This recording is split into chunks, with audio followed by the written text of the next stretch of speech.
오늘 말씀의 제목이 내게 보여줄 땅입니다. 내게 보여줄 땅, 이 제목을 두 글자로 바꾼다면 바로 소망입니다. 여러분에게 하나님께서 보여줄 땅은 과연 무엇일까? 각자에게 하나님께서 보여줄 땅은 다 다를 거예요. 내게 보여줄 땅이 도대체 어떤 땅인가? 그런 소망을 품고 우리는 하나님께로 한 걸음 한 걸음 나아가야 됩니다. 그런데 문제가 있죠. 우리는 연약합니다. 우리는 너무나도 연약해서 한 치 앞도 모르는 인생을 살고 있다라는 것이죠. 미래를 다 알고 있다면 우리가 실수하지 않겠죠. 이쪽으로 갔더니 야, 거기는 문제가 있었어. 그럼 어때요? 우리가 미래를 알고 있다면 그 길은 선택하지 않겠죠. 얼마나 좋습니까?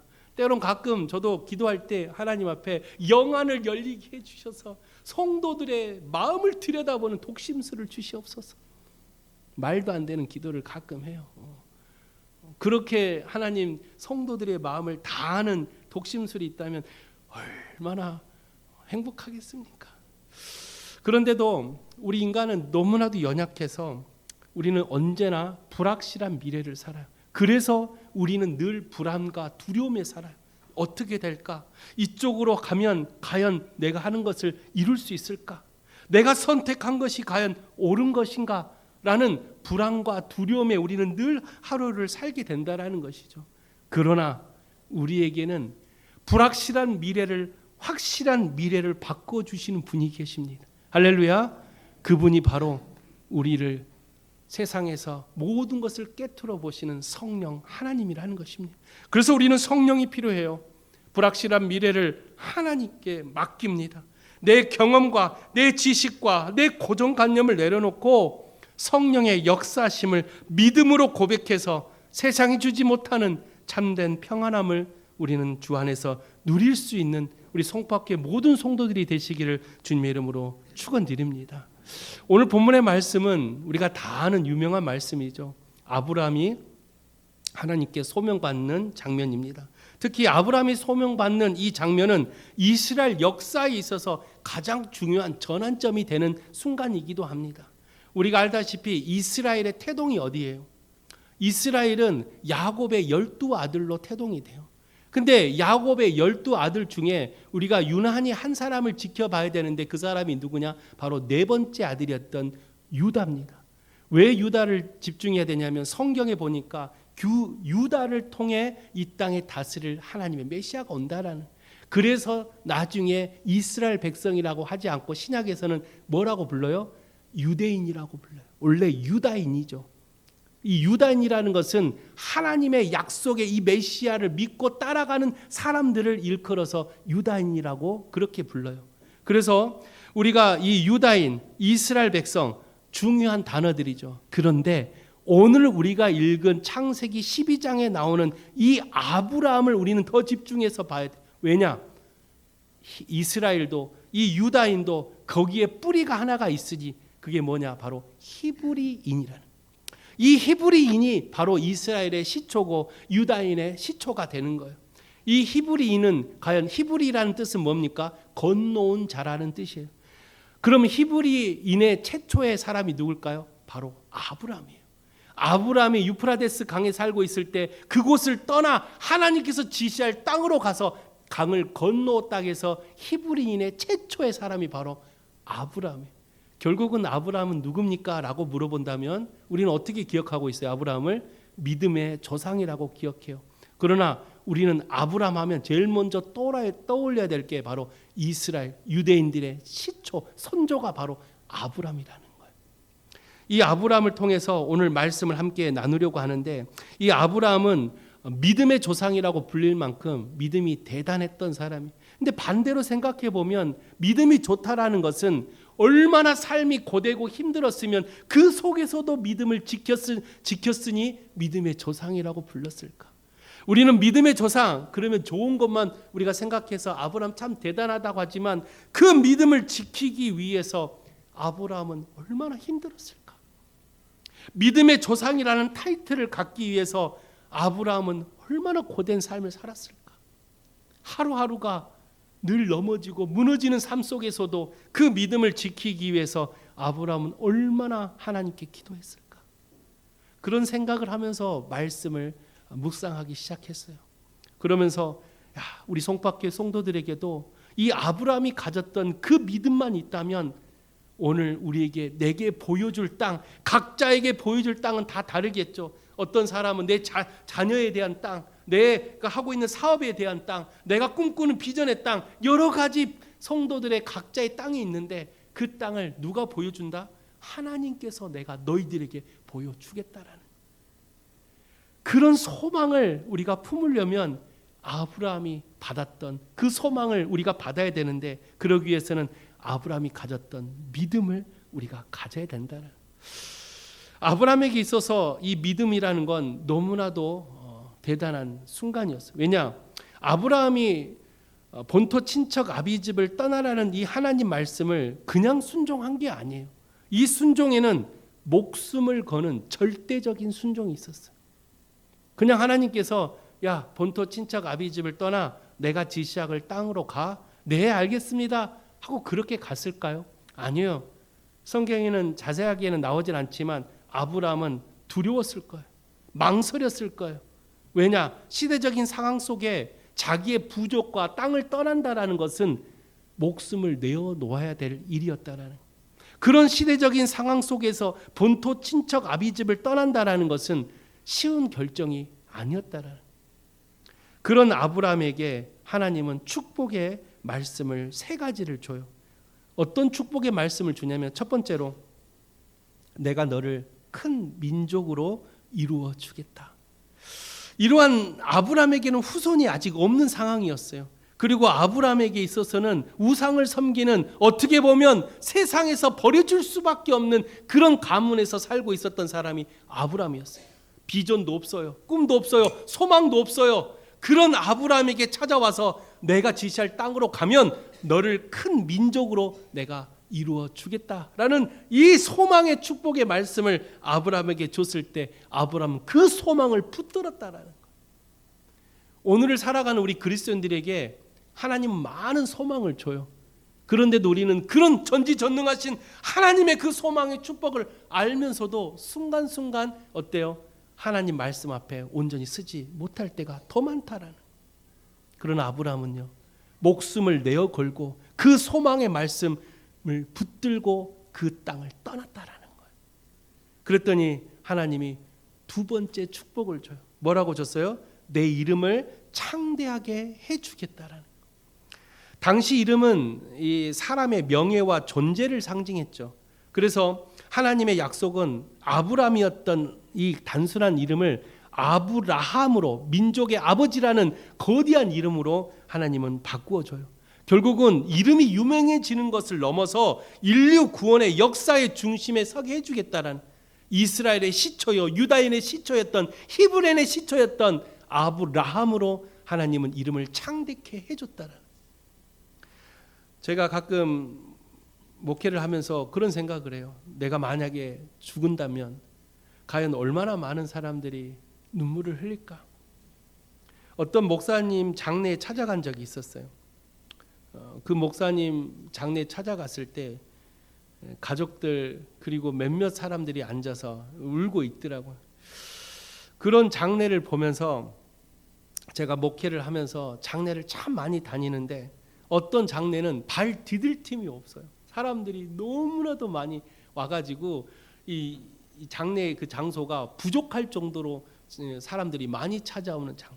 제가 목회하면서 가장 안타까우면서 좀 너무나도 마음이 아팠던 장례는 딱 아들, 딸 2명만 앉아서 장례 3일을 하고 했던, 그리고 옆에는 도우미들 1명, 2명밖에 없어요. 제가 그 장례에 갔어요. 심지어 그분들은 교회를 안 다녔는데 예전에 교회를 다녔어요.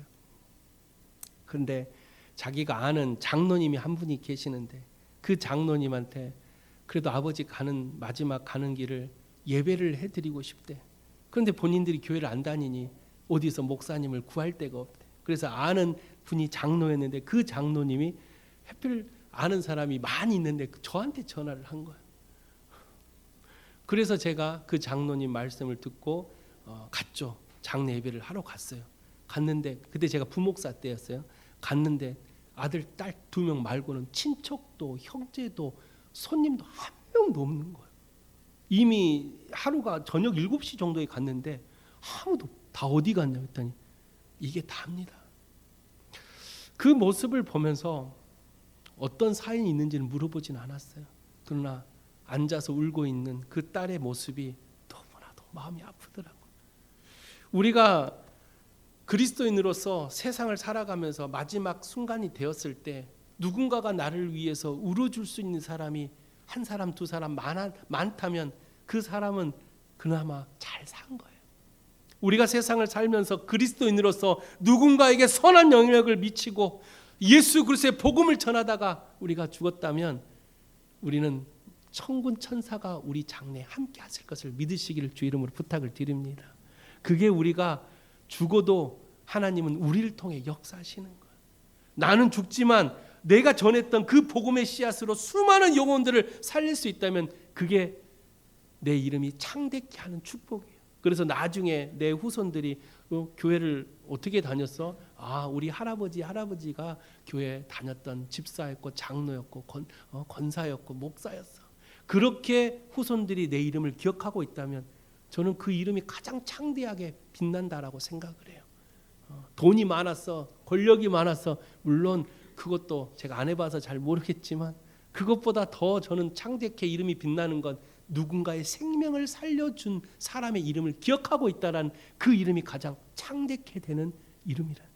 그래서 하나님은 아브라함의 이름을 창대케 해준 것은 아브라함의 시작으로 이 온 세상에 예수의 복음이 전하는 이스라엘의 시초가 바로 아브라함이 됐다라는 거예요. 보잘것없는 우상을 섬기던 집안에서 별 볼 일 없는 그냥 세상에서 죽을 수밖에 없는 한 사람을 하나님은 선택했어요. 그 사람이 바로 아브라함. 저는 우리 송파교회 성도들도 아브라함처럼 하나님이 선택하시면 여러분의 이름이 창대케 된다는 것을 믿으시기를 주 이름으로 부탁을 드립니다. 여러분의 이름이 누군가의 생명을 살리고 누군가의 선한 영을 미칠 수 있다면 여러분의 이름은 누구보다도 빛나는 사람이 된다는 거예요. 저는 우리 송파교회 모든 성도들이 그런 이름이 창대케 되어지는 축복이 넘치는 그런 축복을 받기를 주 이름으로 부탁을 드립니다. 세 번째로 하나님께서 아브라함에게 주셨던 축복은 바로 복의 근원이 되게 해주겠대. 복의 근원. 얼마나 큰 축복입니까? 내가 받는 복도 너무나도 감사한데 누군가가 받는 복도 그 복이 누구 때문에? 나 때문에. 복의 근원, 복의 씨앗이 되게 해주겠다라는 이 하나님의 이 축복이 얼마나 큰 축복입니까? 저는 이 아브라함에게 주었던 3가지의 축복, 큰 민족을 이루게 해주고 이름을 창대케 해주고 복의 근원이 되게 해주겠다는 이 축복이 아브라함의 그 믿음의 씨앗으로 시작됐다면 우리 사랑하는 송파교회 모든 성도님들도 그 믿음의 씨앗을 통해 이 3가지의 축복이 여러분에게도 온전히 임하시기를 주님 이름으로 축원드립니다. 인생을 살면서 불확실한 미래를 우리는 살아가면서 늘 마음속에 불안과 두려움이 찾아와요. 그러나 오늘 하나님께서 아브라함에게 약속할 내게 보여줄 땅으로 가라갈 때 우리는 하나님 앞에 온전한 믿음으로 나아갈 수 있는 그런 여러분들이 되시기를 주님의 이름으로 축원드립니다. 주님께서 우리에게 보여줄 땅을, 그 보여줄 땅을 보기 위해서는 3가지의 순종의 행함이 필요합니다. 이 3가지의 순종의 행함을 통해서 여러분도 꿈꾸는 하나님께서 여러분에게 보여줄 땅을 다 볼 수 있는 축복의 사람이 되시기를 부탁을 드립니다. 첫 번째로 주께서 보여줄 땅을 보기 위해서는 세상에 안주하지 않아야 됩니다. 오늘 본문에 보면 하나님께서 아브라함을 이게 명령을 할 때 내게 보여줄 땅을 너에게 보여줄 텐데 어떻게 하면 보여준다고요? 내가 서 있는 본토 친척 아비집을 먼저 떠나라는. 왜 하나님은 내가 살고 있는 이 지역을 떠나라고 했을까? 이곳에서도 하나님은 역사하실 수 있는데 왜 굳이 내가 살고 있는 고향과 친척과 아버지 집을 떠나라고 했을까? 아브라함이 살고 있었던 고향과 친척과 아버지 집은 어떤 의미를 갖고 있냐면 아브라함이 살아가는 삶 가운데 안정적으로 의지할 수 있는 공간이었어요. 그걸 다른 말로 말하면 내가 얼마든지 하나님이 아니어도 내가 살고 있는 이 홈그라운드, 내가 살고 있는 삶의 터전에서도 나는 얼마든지 할 수 있다라는 안정감, 그리고 그것을 의지하고자 만드는 내 마음이 그곳에 자꾸만 빼앗긴다라는. 그래서 하나님은 아브라함을 통해서 역사하셔야 되는데, 아브라함이 살고 있는 그 고향과 친척과 아버지 집에서는 하나님의 역사보다는 언제든지 하다가 안 되면 내가 갖고 있는, 내가 의지하고 있는 다시 세상으로 돌아가 버린다라는. 그래서 하나님은 하나님의 온전한 역사를 경험하기 위해서 갖고 있는 내 배경을 다 내려놓으라는 거예요. 바울에게도 똑같은 하나님은 명령을 했죠.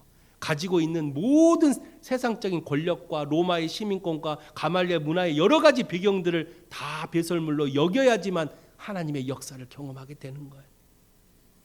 여러분, 세상에 안주한다라는 건 내가 가지고 있는 세상, 썩어질 수밖에 없는 세상의 가치와 과거의 모든 여러 가지의 금은보화들, 그리고 내가 의지하고자 하는 세상 것들을 자꾸만 붙들면서 하나님 사랑합니다 라고 고백하는 성도들이 너무나도 많기 때문에 하나님은 자꾸만 우리에게 말씀하시죠. 하나님의 역사를 경험하기 위해서는 내가 가진 배경을 내려놓으라. 버리라는 게 아니에요. 그렇다고 해가지고 집에 가가지고 목사님 오늘 배경을 다 버리라고 했는데, 여보 직장이고 뭐고 그만 다녀, 여기 돈이고 뭐 갖다 다 가난한 사람 줘봐, 그러라는 게 아니에요. 버리라는 게 아니라 그걸 의지하지 말라라는 거예요. 돈이 많아도 권력이 많아도 얼마든지 하나님께 쓰임 받을 수 있어요. 그걸 버리라는 게 아니라 의지하지 말라. 그래서 야고보 선지자가 하나님과 세상을 마음속에 두 마음을 품고 살고 있는 사람들이 너무나도 많다라는, 두 마음을 품는 성도들이 너무나도 많아서 하나님 사랑합니다 하다가 어느 순간 다시 세상으로 돌아가 버린 사람들, 하나님을 위해서 봉사와 헌신을 하겠다 해놓고 결국은 자신의 배경으로 하나님께 봉사하는 사람들, 자신이 가진 물질로 하나님께 봉사하는 사람들, 그러다 보니 어때요? 어느 순간 하나님도 사랑하지만 내가 이것도 놓지 못하겠어 라는 두 마음을 품는 사람들이 너무나도 많다라. 세상을 버리라는 게 아니라 세상을 의지하지 말라라는 거예요. 그래서 이스라엘 백성들이요, 광야 40년 훈련을 할 때 하나님께서 그들에게 만나라는 것을 주었어요. 만나 훈련을 시켰는데 여러분 기억나세요? 만나 훈련을 어떻게 시켰어요? 매일매일 일용할 것만 거두는 훈련을 시켜요. 아니 배부르게 주지, 어차피 줄 건데 그냥 마음대로 먹을 수 있게끔 주지 왜 일용할 양식만 거두게 했을까? 어떤 사람이 욕심을 부리죠. 그냥 내일도 귀찮으니까 내일 안 나가요. 오늘 이틀분을 걷어가지고 장막에다 딱 걷어놔. 아침에 눈 뜨고 어떻게 됐다 그랬어요? 다 벌레 먹어 썩어버려. 왜 그런 훈련을 시킨지 아세요? 이스라엘 백성들이 진정으로 가야 될 곳은 광야가 아니었어요. 어디였어요? 하나님께서 보여줄 땅이었던 가나안이었어요. 근데 광야에서 만나를 배부르게 주면 가나안 가려고 했을까, 안 가려고 했을까요? 안 가죠. 이곳이 천국인데, 이곳이 눈만 뜨면 만나고 메추리하고 먹을 거 반석에 물이 터지고 이곳이 천국인데 아직 불확실한 가나안에 누가 살고 있을지도 모르고 거기에 거인들이 있대. 불안과 두려움에 있는 그 가나안을 누가 가려고 해요? 이곳이 천국인데. 그러나 하나님은 이스라엘 백성들에게 광야가 종착지가 아니라 내게 보여줄 땅 가나안을 너희들에게 주겠다 약속하셨어요. 그래서 만나를 일용할 것만 거두게, 세상에 안주하지 않게 하기 위해서. 오늘날 우리 그리스도인들에게 마지막 보여줄 땅은 뭡니까? 하나님 나라죠. 그래서 세상에 안주하지 않아야 돼요. 세상에 안주하다 보면 소망을 잃어버려, 천국의 소망을 잃어버리고 하나님의 그 말씀, 마지막 재림의 나라를 잃어버려서 우리는 자꾸만 썩어질 수밖에 없는 것에 우리는 혈안을 놓고 늘 그렇게 아파하며 또 즐거워하며 하루하루 그렇게 살아가는 거예요. 살아가는 성도 여러분, 여러분의 믿음은 어떻습니까? 혹시 두 마음을 품고 하나님께 나아가고 있지는 않습니까? 우리는 연약해서 자꾸만 눈에 보이는 세상 것이 없으면 뭔가 불안해져요. 세상의 배경들이 사라지면 뭔가 자꾸만 불안해져요. 그러나 오늘 여러분의 손에는 하나님의 역사가 있기를 주 이름으로 부탁을 드립니다. 아브라함이 쓰임 받았던 때가 75세예요. 세상 사람들은 너가 뭐 할 수 있어? 다 늙어서 너가 뭐 할 수 있어? 소망이 없어 라고 그렇게 말하지만 하나님을 붙든 아브라함의 손에는 놀라운 역사의 소망이 있었어요. 하나님의 능력이 있었고 하나님의 놀라운 축복이 있었다라는 것. 그래서 히브리서 11장 8절에 히브리 기자는 아브라함을 이렇게 표현합니다. 믿음으로 아브라함은 부르심을 받았을 때 순종하여 장래의 유업으로 받을 땅에 나아갈새 갈 바를 알지 못하고 나아갔다. 아브라함이 뭔가를 눈에 보여줘서 간 게 아니라 뭘 해야 될지 모르고 뭘 잡아야 될지도 모르는데 믿음 하나 가지고 하나님이 가라니까 내 본토 친척 아비집을 떠나겠다라는 그 믿음 하나 가지고 자기의 고향을 떠났다라는 그런 아브라함에게 하나님은 놀라운 역사를 경험하게 해주셨다라는. 저는 우리 송박기 모든 성도님들에게 하나님이 여러분 마음속에 내게 보여줄 땅으로 가라라는 그런 음성이 들려왔을 때 여러분 믿음으로 승리하시기를 주님의 이름으로 축원드립니다. 두 번째로 주님께서 보여줄 땅을 보기 위해서는 온전한 순종이 필요합니다. 여러분 순종에는 두 가지의 모습이 있어요. 하나는 선택적 순종과 하나는 온전한 순종이 있어요. 대부분 사람들은 선택적 순종을 하면서 하나님께 온전한 순종을 했다라고 착각하며 신앙생활을 하고 있어요. 우리가 세상을 살다 보고 또 교회에서 봉사하다 보면 많은 성도들이 있어요. 제가 목회를 하면서 교회를 보면 대부분 선택적 순종을 하더라고요. 그런데 그분들은 선택적 순종을 했음에도 우리는 온전한 순종으로 했다라고 그렇게 생각을 해요. 그렇다고 해서 틀렸어요 라고 말하지 않아요. 왜? 그렇게 생각을 해서라도 하나님 곁에 있다면 감사하죠. 근데 선택적 순종이 뭐냐면 바로 내가 좋아하는 봉사, 내가 하고 싶은 헌신만 하는 사람들. 교회 보면 그런 성도들이 있어요. 사람들의 이목이 집중되는 헌신들, 봉사의 자리들. 그다음에 내 마음에 들고 내가 하고 싶은 봉사의 자리만 자꾸만 하려는 사람들. 이런 사람들이 바로 선택적 순종이라고 그래요. 진짜 온전한 순종은 뭔지 아세요? 남이 하기 싫은 거, 아무도 하지 않으려고 하는 교회 어려운 봉사의 자리를 하나님 제가 할게요. 부족하지만 제가 최선을 다해서 한번 해볼게요. 남들이 하기 싫을 때 내가 주의 자리에서 빛도 없이 이름도 없이 순종하는 사람들, 그런 사람들이 바로 온전한 순종하는 사람. 선택적 순종도 물론 그 순종도 중요하죠. 그 사람들을 비난하거나 틀렸다라고 말할 수는 없어요. 그러나 하나님이 기뻐하시는 순종을 우리는 할 수 있는 믿음을 가져야 된다는 것입니다. 내가 원하는 순종이 아니라 하나님이 기뻐하시는 순종, 그런 순종을 통해서 하나님이 내게 보여줄 땅을 모두 다 누리시는 그런 우리 송박회 성도들이 되시기를 주님의 이름으로 축원드립니다. 그래서 히브리 기자는 히브리서 5장 8절에서 9절에 이렇게 말씀합니다. 그가 아들이시면서도 받으신 고난으로 순종함을 배워서 온전하게 되셨은즉 자기에게 순종하는 모든 자에게 영원한 구원의 근원이 되셨다. 예수님도 십자가의 길이 녹록지가 않았어요. 힘들었습니다. 그래서 피눈물을 흘려가면서 겟세마네 동산에서 예수님도 기도했죠. 그러나 내 뜻대로 마옵시고 하나님 뜻대로 하옵소서. 이게 바로 온전한 순종의 모습이에요. 내 뜻대로 마옵시고 하나님이 뜻대로 하라고. 하나님이 원하신 대로 나를 들어 사용해 달라고. 그런 우리 송파교회 성도들의 믿음의 고백이 된다면 하나님이 약속한 내게 보여줄 땅 모두가 다 누릴 수 있는 그런 우리 성도들이 될 것을 믿으시기를 주 이름으로 축원드립니다. 마지막 세 번째로 주께서 보여줄 땅을 보여주기 위해서는 참된 예배자가 되어야 합니다. 아브라함이 왜 믿음의 조상이 된지 아세요? 아브라함이 하나님 말씀을 따라 그래요, 네 본토 친척 아비집을 떠나겠습니다 하고 가나안에 들어왔어요. 가나안에 처음 들어왔을 때 땅의 이름이 바로 세겜 땅입니다. 아브라함이 세겜 땅에 딱 들어왔더니 이거 심상치가 않아. 왜요? 가나안에는 누가 살고 있어요? 거인들이 살고 있어요. 이방인들이 살고 있어. 아브라함은 하루하루가 목숨을 내어 걸고 가나안 땅에서 벌벌 떨면서 살고 있었어요. 아니 하나님 말씀대로 내가 고향을 떠나서 가나안 땅에 들어왔는데 이거 너무나도 힘들어요. 두려워요. 그때 세겜 땅 상수리 나무 아래서 울고 있는 아브라함을 다시 찾아와요. 오늘 본문에 보니까 하나님께서 7절에 보니까 다시 찾아왔다 그랬어요. 다시 찾아와가지고 오늘 본문 7절에 보니까 내가 이 땅을 이제는 누구에게 준다고요? 내 자손에게도 주겠다는. 그 말은 뭐예요?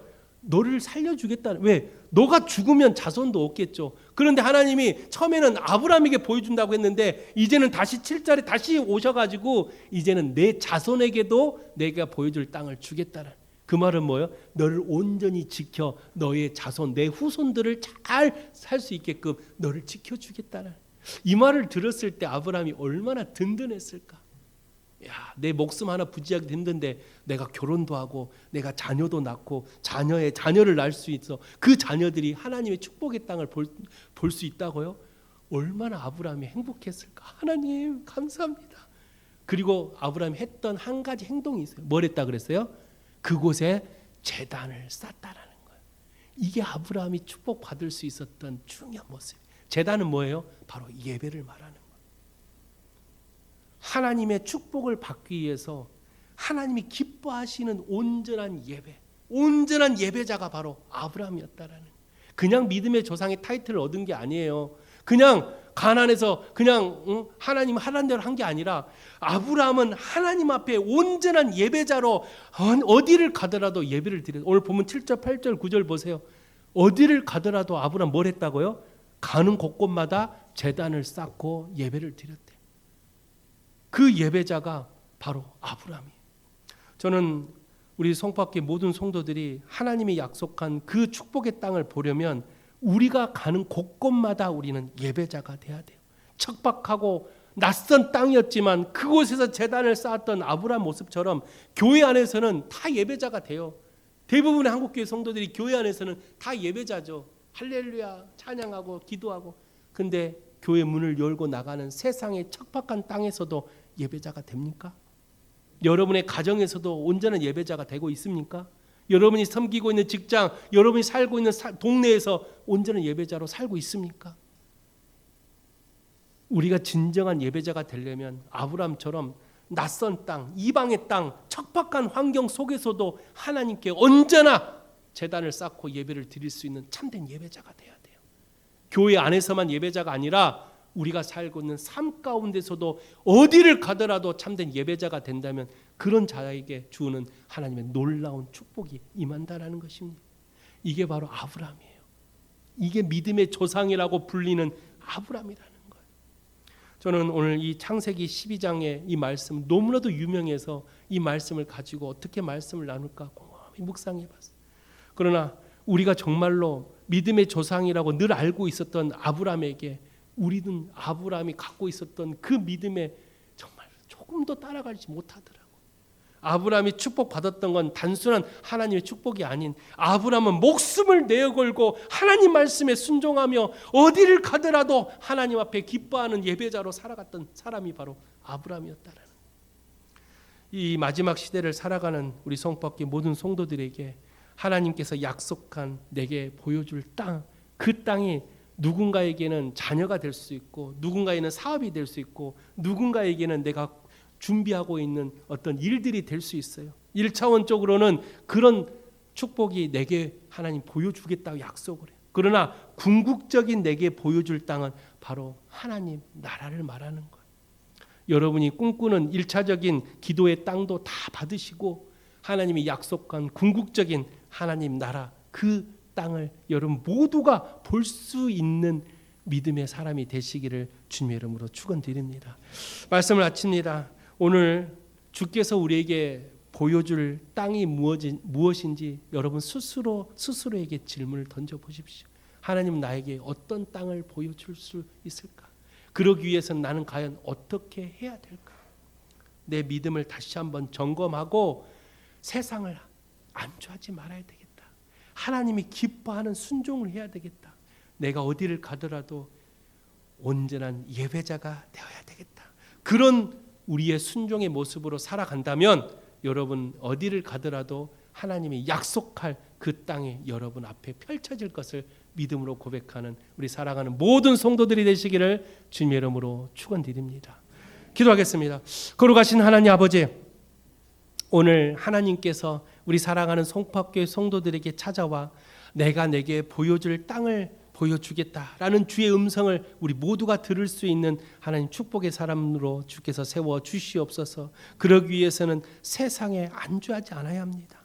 내 고향, 내 친척, 내가 살고 있는 삶의 모든 것들을 하나님 의지하지 않고 오직 하나님 한 분만으로 만족할 수 있는 믿음을 허락하여 주시옵소서.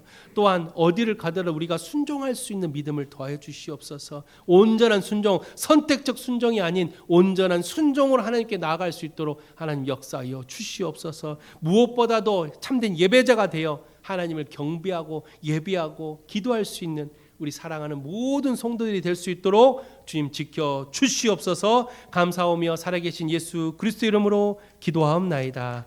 아멘.